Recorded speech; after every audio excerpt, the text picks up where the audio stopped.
Hey guys, my name is Eden Richardson, and I'm the Discipleship Director here at First Baptist Rock Hill. Thank you so much for tuning in to this week's message from our pastor.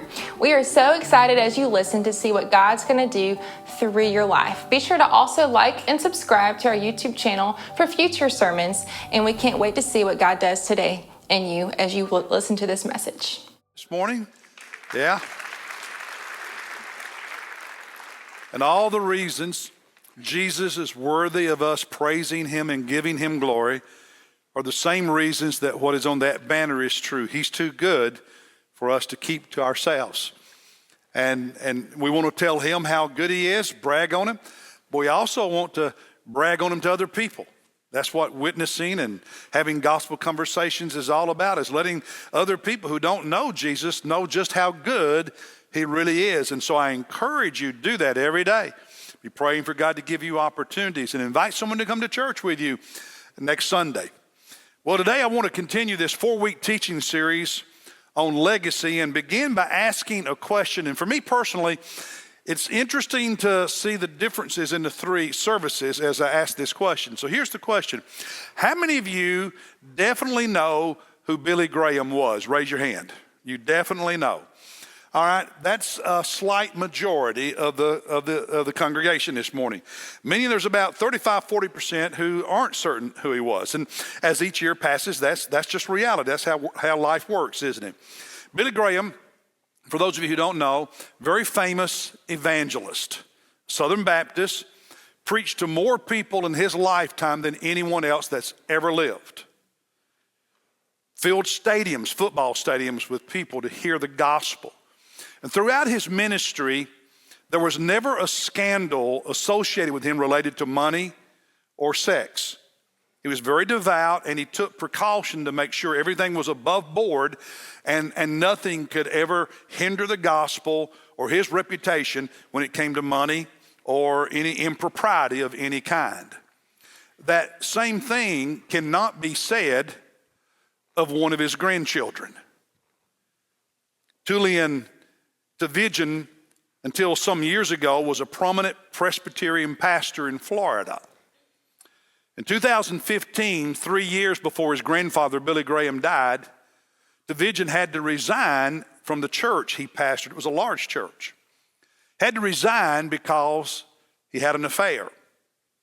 That same summer, he filed for divorce from his wife. 1 year later, married another woman, and was fired from another job because it became known he'd had a previous affair in addition to the one that cost him the church where he was pastoring. And the reason I share all that with you is this Friday you know how you kind of just skim through your social media feed, and I was skimming through, I still can't call it X, it's Twitter, but anyway, X. And I was just, scrolling through my feed, and I came across something that Julian had posted Friday.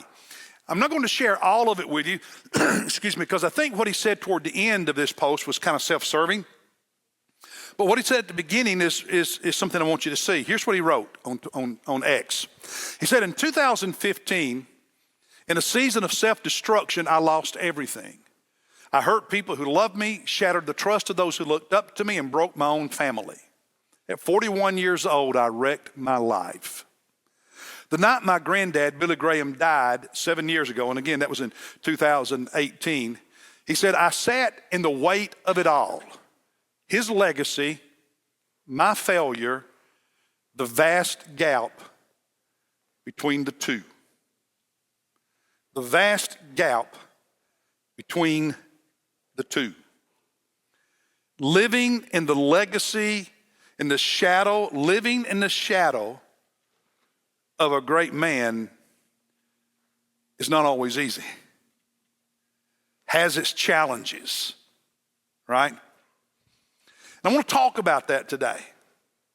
Last Sunday we talked about Abraham, who God used him to create a great legacy.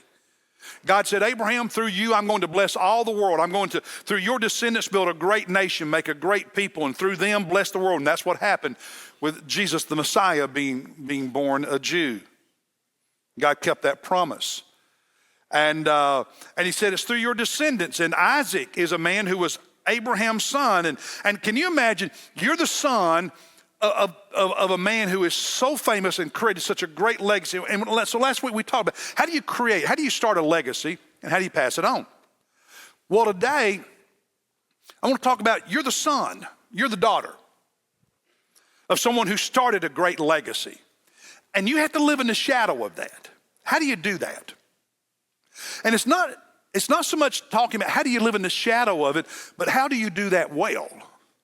How do you live under the legacy of your father, your mother, your grandparents? It's a great legacy. How do you live well and successfully, and how do you pass it on?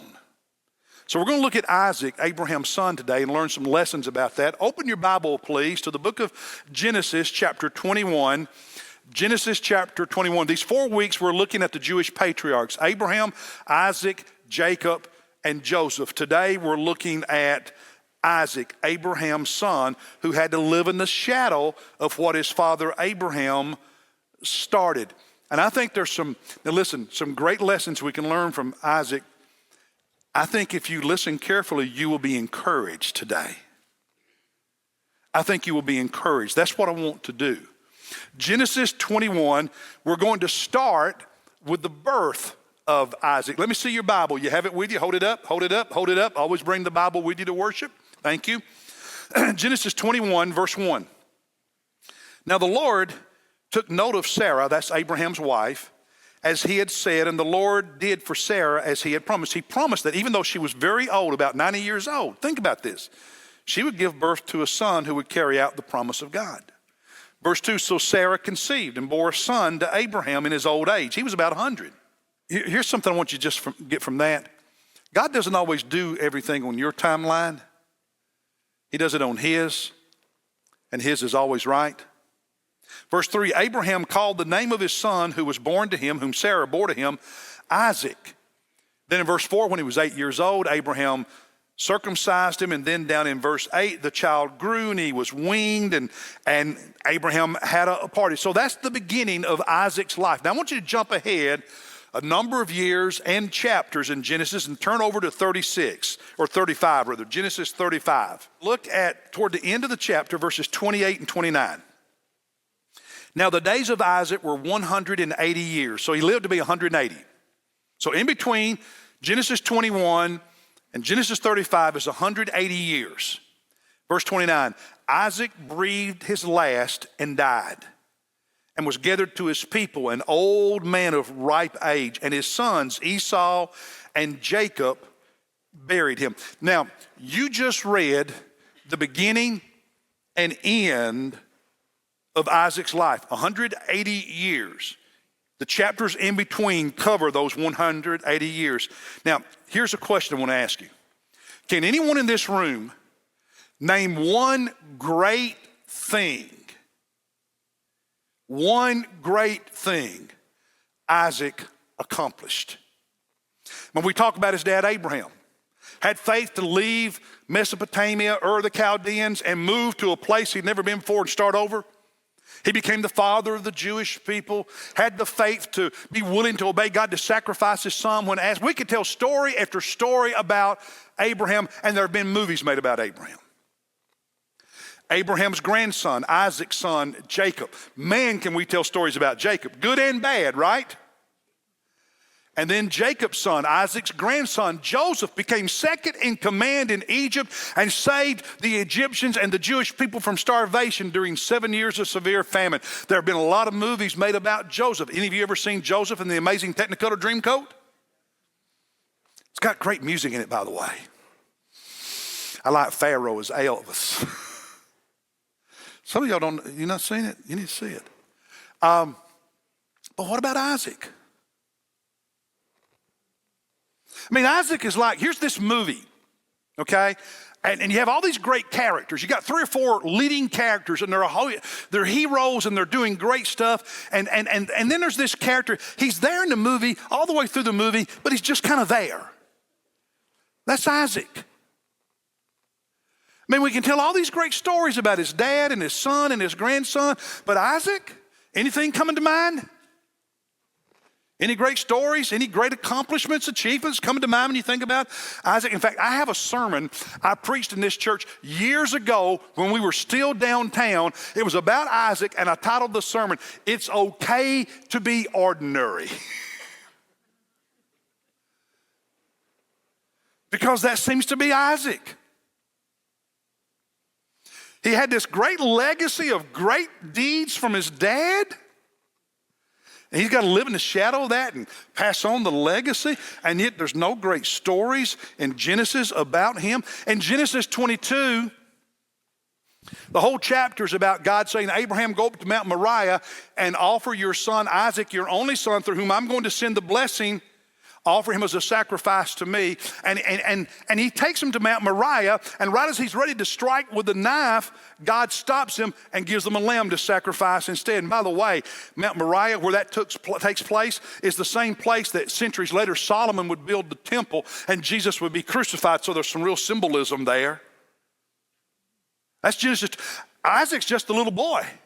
Stories about Abraham and his great faith. In Genesis 24, Abraham sends his faithful servant back to Haran to find from their extended family a wife, a bride for his son Isaac. And the whole chapter is about that journey and him finding Rebekah, and they're coming back. And at the end of the chapter, there's 3 or 4 verses about Isaac and Rebekah meeting, getting married, and he loved her, and that's it. The chapter's not about Isaac. It's about the servant and Abraham and Rebekah. It's not about Isaac. He's just kind of a little footnote at the end. He loved her, married her. That's it. Genesis 25, Abraham dies. Then Isaac and his brother Ishmael get together and they bury Abraham. And there's a verse in there that says Isaac received a big inheritance from his dad and God blessed him. And that's all we're told about Isaac in that chapter. Genesis 26 is the only chapter in Genesis that's all about Isaac, and yet in that chapter, everything he did was mundane, nothing great or significant. Genesis 27, Isaac is now an old man and he's going blind. And the story is about Jacob and Esau and their conflict, and how his wife Rebekah with her favorite son Jacob deceives Isaac into giving Jacob the blessing that he had wanted to give to Esau, and then Jacob has to flee and stay gone for 20 years because his brother wants to kill him. And it's about the boys, and it's not so much about Isaac. He's just kind of a footnote there. Blind man gave the blessing to the wrong boy. That's it. Then the next several chapters are all about Jacob for 20 years up in Haran, working for his father-in-law Laban to have wives and livestock. And you don't read anything else about Isaac until you get to the end of chapter 35 and he dies. That's it. That's it. That's it.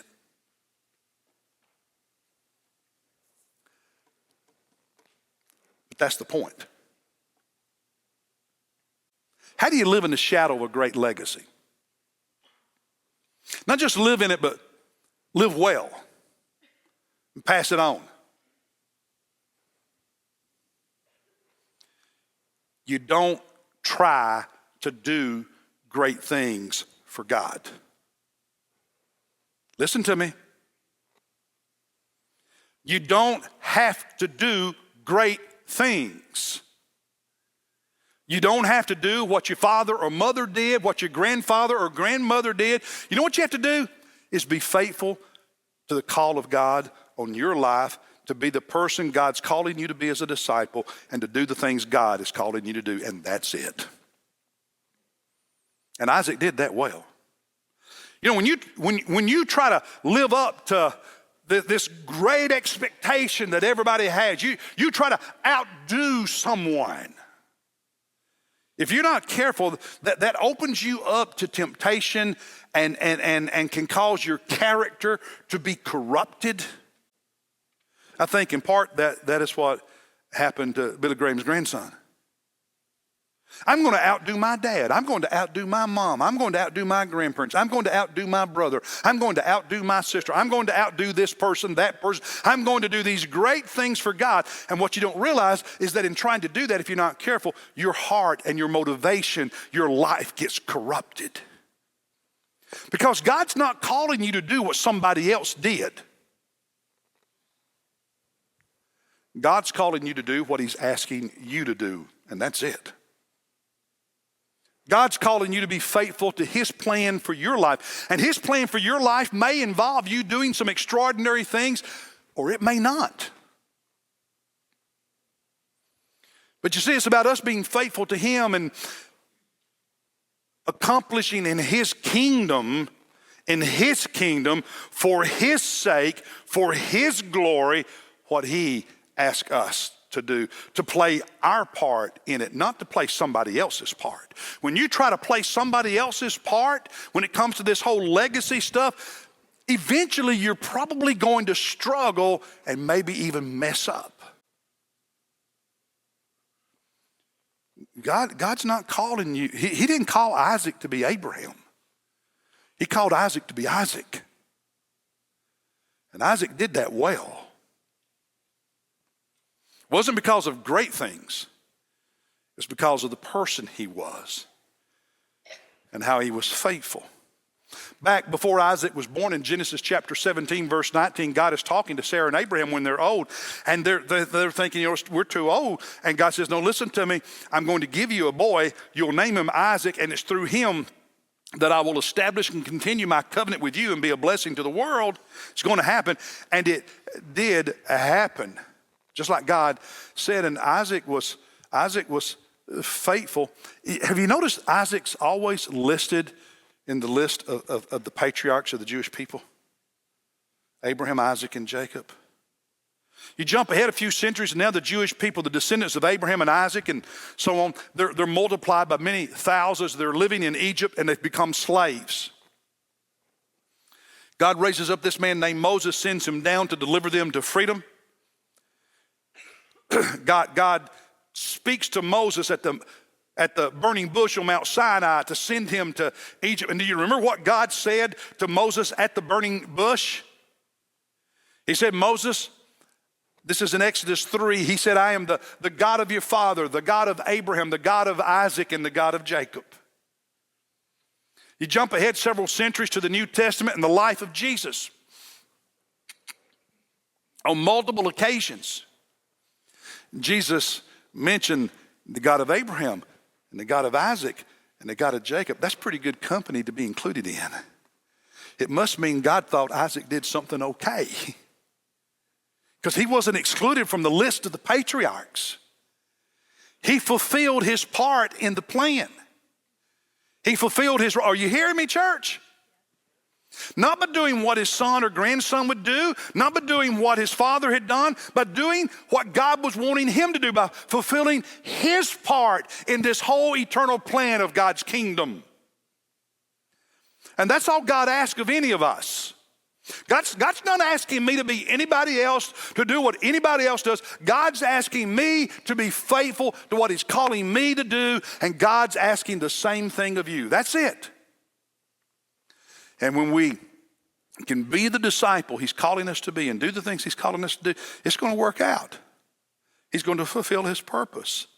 We're going to keep the legacy if we receive one, and we're going to pass it on. But it's when you try to be everybody else that you mess it up. Is this making sense? Now, having said that there's none of these great stories for Isaac like you have with the others, Isaac did have some great qualities we can learn from. These qualities made him the kind of man God could use. The kind of man who could live well and successfully in the shadow of a great dad and pass on what he had received and do it the right with these qualities. And these qualities are about character, the kind of man he was, the kind of disciple he was. It's this idea that, listen, folks, being is more important than doing. Now hear me. Being is more important than doing. Who you are your character, your life as a disciple, as a man, as a woman. Because if you do without being the right person, eventually the doing will tumble down on top of you because you don't have the character to sustain it. That's what Tavijan found out. Another way of saying it is character trumps talent. Does talent matter? Yeah. Character matters more. Character matters more. And Isaac had that. I want you, just real quick, I don't have time to develop, and just point 4 things out about this man and who he was, these qualities that made him someone God could use. One, he was a man who was submitted to and obeyed the call of God, the will of God. What God asked him to do, that's what he did. Genesis 22, when Abraham goes to Mount Moriah to sacrifice him, okay? Now think about this. He's old enough to carry the wood. We don't know how old he is exactly, but he's probably around 10, 12, 13 years old. He's carrying this wood that his dad is going to use to build a fire on this altar. I don't know about you, but if, 10, 12, 13 years old, if my dad was 110, I think I could get away. I don't think a 110-year-old man with a walking cane is going to run me down when I'm 13. I think I can get away. Isaac didn't. As they were on their way, Isaac said to his father, where's the sacrifice? Where's the animal? And Abraham responded, God will provide one. So I think and you're going to see this in a moment, there was a quality to Isaac that he just trusted his dad and he trusted God. And that's how he lived his life. You jump ahead in Genesis to chapter 26. Go ahead and turn there real quick. Genesis 26, there's a famine. There's a famine in the land. Now, in Genesis, if you've been reading it with us, there was a famine during Abraham's life, and he went to Egypt. And then later, there's a famine in Jacob and Joseph's life, and they're in Egypt because Egypt is a bigger, more powerful, richer place. It makes sense when there's trouble where you are, you go someplace that might be better, right? So there's a famine in Isaac's day in chapter 26, verse 1, a famine in the land. And verse 2, the Lord appeared to him, to Isaac, and said, do not go down to Egypt. Stay in the land of which I shall tell you. Sojourn in this land, and I will be with you and bless you. I know it's a famine. I know it's hard. Better off over there and eat. Don't go. Stay here. I'll be with you. I'll bless you in this land and time of famine. And when you drop down to verse 12, now Isaac sowed in that land. He planted his crops and reaped in the same year 100-fold, and the Lord blessed him. Do you get it? He stayed put because God told him to stay put. He trusted God. He planted his crops. And because he had that kind of faith and obedience and submission to the will of God, God blessed him in a time of famine with a crop that was 100-fold. How would you like to have 100-fold return on your retirement investment? All because he trusted. All because he obeyed.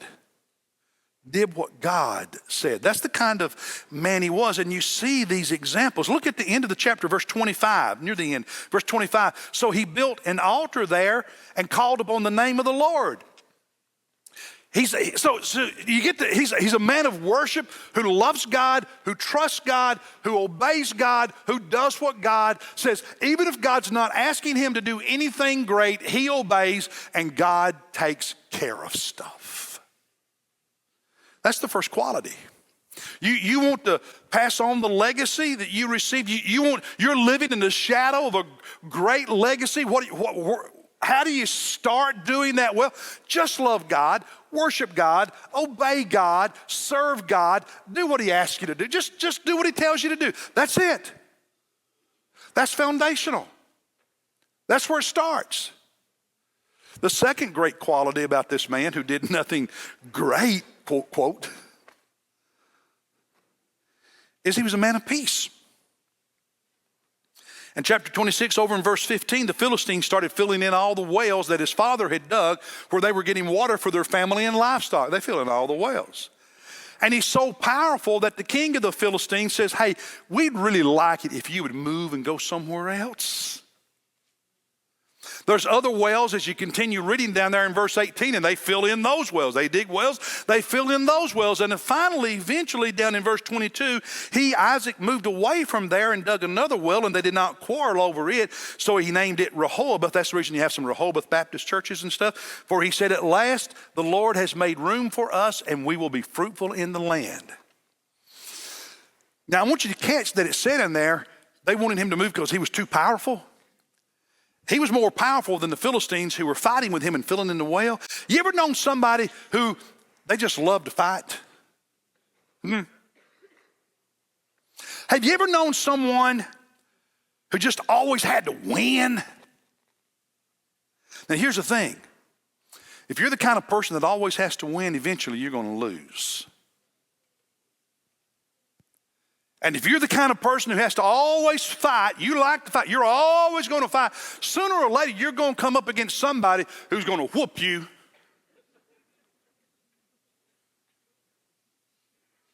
And he was stronger and he could have fought, but he didn't.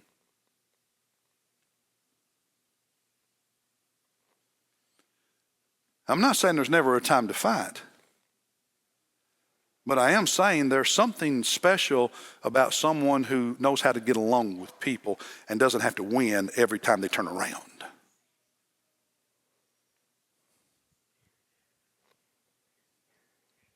Didn't Jesus in his Sermon on the Mount talk about the peacemakers? In the Sermon on the Mount, did Jesus not talk about turning your other cheek, going the extra mile, carrying that load further than you're asked to? Didn't he talk about that? See, God can use people who know how to get along with people. Third quality, he was a man of prayer. Different stories, but just one in chapter 25 after he gets married. In chapter 25 of Genesis, verse 20. Isaac was 40 years old when he took Rebekah. That's when he married Rebekah. And then down in verse 21, Isaac prayed to the Lord on behalf of his wife because she was barren. And the Lord answered him, and Rebekah, his wife, conceived. And then she gave birth to twins, Esau and Jacob. Let me ask you, if a man or a woman daily prays for their spouse, their kids, grandkids, their parents, their siblings, other relatives, isn't that a pretty good person? Huh? If every day you as a man or woman, a disciple of Jesus, you do like this banner over here says, praying for the harvest starts with me. And every day you're praying for people who don't know Jesus, and you're praying for people who are not in church, and you're praying for God to give you an opportunity today to have a conversation with somebody. And you're saying, God, I know that sometimes I'm a little bit timid. Would you give me some boldness and courage today so that I will speak up? Don't you think that's a pretty good disciple that prays like that? And don't you think God can use somebody who prays? Isaac was a man of prayer. Are we? And then the last quality that was so beautiful about this man was he was a man of love. Yeah, that's what I said. He's a man of love. One of my favorite scenes in all of the Old Testament is the end of chapter 24. Abraham had sent his servant up to Haran to find a wife for his son Isaac, and he finds this beautiful woman named Rebekah, and they're on their way back down to the promised land. And in verse 63 of chapter 24, 63, Isaac went out to meditate in the field toward evening. Biblical meditation means you're thinking about, reflecting on something God has said, and you're praying to him about it. So again, he's a man of devotion and prayer, reflection, meditation. And so he's out in the field that evening, and in verse 63, he lifted up his eyes and looked, and behold, camels were coming. And Rebekah lifted up her eyes. She was on one of those camels. And when she saw Isaac, she dismounted from the camel, and she said to the servant, "Who is the man walking in the field to meet us?" And the servant said, "He is my master." And then she took her veil and covered herself. That's part of their custom. And the servant told Isaac all the things that he had done, all that had happened up there when he was looking for his wife, for Rebekah. And in verse 67, look at this. Then Isaac brought her into his mother's tent, and he took Rebekah, and she became his wife, and he loved her. I love how tender that is. It's beautiful. It was love at first sight. Takes her into his tent. She becomes his wife, and he loved her. You jump ahead a couple of chapters, some years into the future, and the Bible says that the king of the Philistines looked out of his window one day, and he saw Isaac embracing, hugging, being affectionate with his wife, Rebekah. Dads and moms, husbands and wives, listen to me.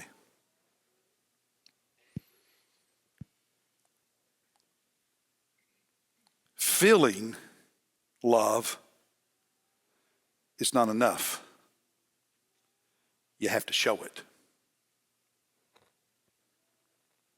And your children and your grandchildren, how do they learn to pass on a legacy of love? They have to see you showing love, being loving, doing loving things. And I think it's a beautiful thing for grandchildren to see grandparents or children to see parents holding hands, snuggling, and even kiss. Show your kids and grandkids how to love. They don't catch your feelings, they catch what you do. Catch what you do. So, here's Isaac. No great accomplishments. And yet God considered him faithful and kept the promise and passed on the blessings of the Jewish heritage and the coming of the Messiah through Isaac. But think with me for a minute. If a man or a woman obeys God, submits to the will of God, does what God asked them to do, and they worship and love God, and they get along with people, they don't fight, they get along well with other people, treat people well, and they pray, and they pray, and they pray, and they love, and they show love. Wouldn't you say that's a pretty good person? Wouldn't you say that's a pretty good legacy to follow? Example to learn from? And if in the process of that, God does some extraordinary things through your life, praise God. But if he doesn't do these so-called extraordinary things, praise God, because he's doing something great through you anyway.